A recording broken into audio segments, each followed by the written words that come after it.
কি চিনতে পারতাছো না? শুনো, আমি ঢাকায় আসার পর মাত্র 10 মিনিট লাগছে তোমার টেলিফোন নাম্বার জোগাড় করতে, আর 5 মিনিট লাগছে তুমি কোথায় আছো এটা জানতে, এবং তারপরে আমি চলে আসছি চিরাং। এখন তুমি বলো চিরাঙে কোথায় শুটিং করতেছো? কই, আমি তো চিটাগাং না, আমি তো মহেশখালীতে শুটিং করি। আমার সাথে চাপাবাজি করো না, ঠিক আছে? আমি সব ইনফরমেশন নিয়েই চিরাঙে আসছি। তুমি আসলে কি চাও বলো তো? আমি একটু তোমার সঙ্গে কথা বলতে চাই। কি বলতে চাও বলো? সেটা আমি তোমার সামনে সামনাসামনি দাঁড়ায় বলতে চাই। সেটা সম্ভব না। শিমু, তোমার সাথে আমার কি কমিটমেন্ট ছিল? আমি বিদেশ যাবো, টাকা রোজগার করবো, তারপরে ফিরে এসে তোমার বিয়ে করবো। আর এখন তুমি আমার চিনোই না, তুমি অনেক বড় স্টার হয়ে গেছো। তাই দেখো, আমি এখানে একটা কাজে আসছি, এখানে তোমার সাথে আলাদাভাবে আমার পক্ষে দেখা করা সম্ভব না। আমি কাজ শেষ করে ঢাকায় যাই, তারপর তোমার সাথে আমি সব বিষয়ে কথা বলবো। ওকে? দেখো শিমু, আমি এখানেই তোমার সাথে কথা বলতে চাই, 5 মিনিটের জন্য হলেও বলতে চাই, সামনাসামনি দাঁড়ায়া। তারপর যদি আমার মনে হয় যে তোমার সাথে আমার জীবনে আর দেখা করার দরকার নাই, I will never disturb you, কিন্তু I must meet you here. Okay, তুমি আমার সাথে অল্প সময়ের জন্য কথা বলতে পারবা, কিন্তু একটা শর্ত আছে।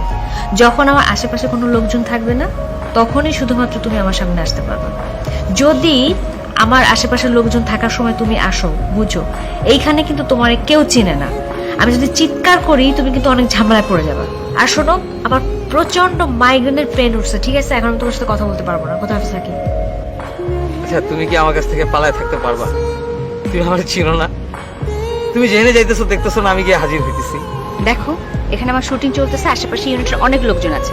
তুমি এখন প্লিজ যাও, সিন ক্রিয়েট করো না, আমি তোমার সাথে পরে ফোনে কথা বলবো। ওকে? শিমু, তোমার সাথে আমার কি কমিটমেন্ট ছিল বলো?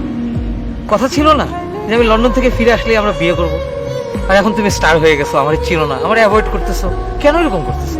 দেখো প্লিজ, তুমি এখান থেকে যাও। হ্যাঁ, আশেপাশে আমার শুটিং চলতেছে, কেউ যদি দেখে, তুমি বুঝতে পারতেছো আমার অবস্থাটা কি হবে। তোমার পুরো ক্যারিয়ারটা এলোমেলো হয়ে যাবে। তুমি তোমার ক্যারিয়ারের কথা বলতেছো, তুমি তোমার লাইফটাই পুরো এলোমেলো করে দিচ্ছো। প্লিজ তুমি যাও, তোমার সাথে পরে ফোন করবো।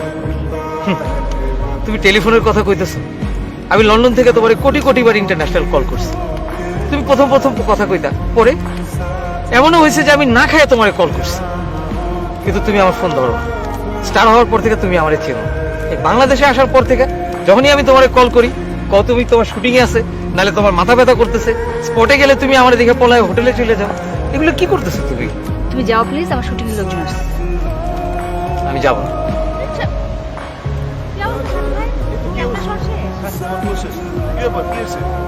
না প্লিজ ভাই, আপনি যান, এখন তো অটোগ্রাফ দেওয়া যাবে না, আমার শর্ট আছে এখন। হ্যাঁ, আর তাছাড়া আপনার কাছে তো কাগজও নাই। আমার শুটিংটা শেষ হোক, তারপর অটোগ্রাফ। ওকে? যান না প্লিজ।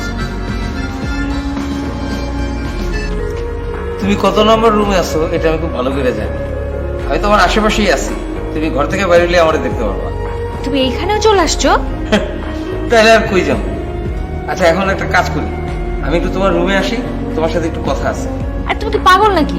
হোটেল ভর্তি শুটিং এর লোকজন, তুমি আমার রুমে আসবে মানে কি বলবে লোকজন সব? তাহলে তুমি আসো, চলো আমরা বাইরে কোথাও গিয়ে কথা কই। Are you crazy? তুমি জানো যে এই খবর ইন্ডাস্ট্রিতে জানলে কি অবস্থা হবে, আমার ক্যারিয়ারের উপর কি ইম্প্যাক্ট পড়বে? শোনো, আমি এখন খুবই গুরুত্বপূর্ণ একটা কাজ করতেছি, আমি কথা বলতে পারছি না, পরে কথা বলবো। Okay bye.